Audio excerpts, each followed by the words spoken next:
I will go back to our topic. Now, the next thing that I will do is I will go to assessments. So once you have created the questions in the topic, you have the raw material ready to create your assessments, because in assessments you will be using these topics, these questions only. So what you need to do is you need to go to authoring and you need to go to assessments.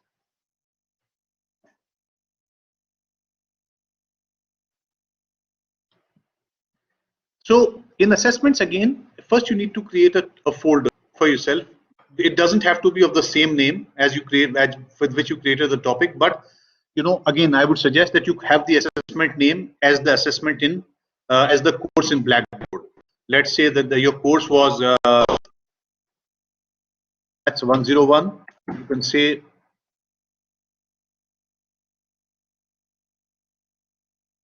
Maths 101, April 20. Let's say this is what I will, so that because the scheduling of this examination will be done by the administrator in this case, unlike what we looked at yesterday. Now the scheduling for this will be done by the administrator, the LMS administrator. So it'll be easier for him to locate the topic and to kind of do the scheduling. So your topics, your exam should have similar names.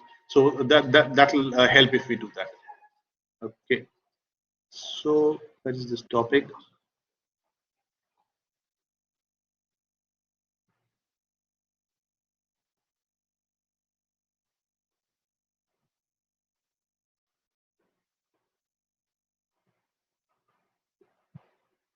No, sorry, I had to go to assessments. I'm so sorry. Looking in topic, we had created the assessment folder. Okay, so this is the one that we created just now.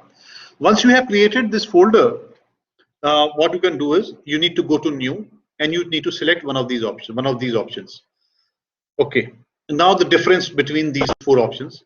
For your exams, just focus on creating exam. You select exam, but I will just tell you the difference between these four options.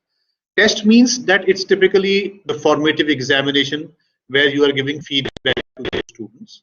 Okay, you can give feedback to the students against their result and their questions, etc. If you want to give, but he will get marks and his marks will get saved in the question mark database. In exam, this is typically a summative exam where you don't give any feedback to the student. He will just attempt the questions and he will get his marks. Whenever he has to get, he will get the marks. There is no feedback provided.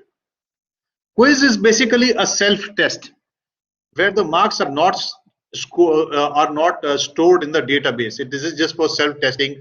He can do the exam, he can see the marks, but those marks will not go to the database. This is just for end of the in between the chapter, you want the student to do a self-assessment, or you want to test the understanding of the student.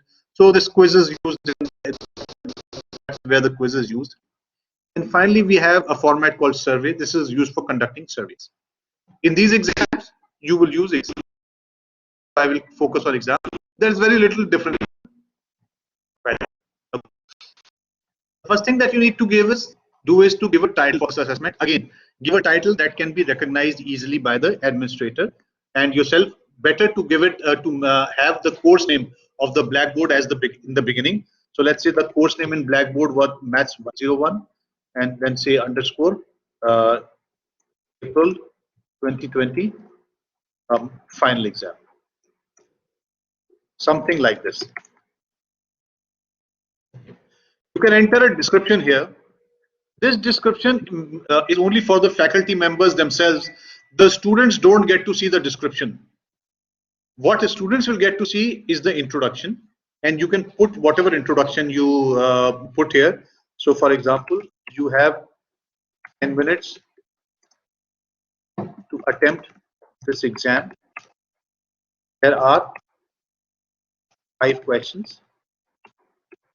You have to attempt all of these questions. You cannot submit the exam without attempting all questions. Or if you want to write anything else, you can write that thing as well. Whatever you want to write in the introduction, student will get to see this when he starts the examination. Okay. Then what you need to do is you need to add questions to the assessment. So to add, you just need to click this. So you have multiple question blocks in an assessment. So this is question block 1. It means that a set of questions. How question blocks are used, sometimes there are 2-3 ways of using the question block.